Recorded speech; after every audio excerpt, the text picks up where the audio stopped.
Alors, on commence dans un long couloir, apparemment sous terre. Étant donné qu'on est dans un jeu de plateforme, le premier réflexe c'est d'aller à droite. Jusqu'au trou au bout du couloir, on descend et on avance légèrement. Ok, un mur de pique incroyablement rapide nous fonce dessus, nous tuant sur le coup. Bon, on apprend deux infos importantes.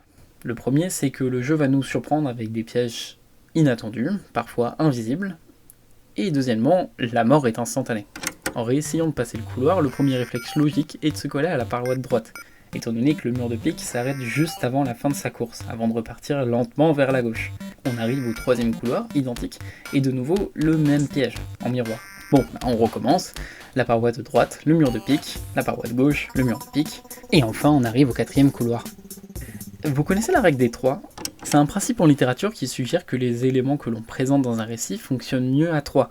L'exemple parfait, c'est Boucle d'or avec la famille des trois ours. On a aussi les trois mousquetaires, les reliques de la mort, etc.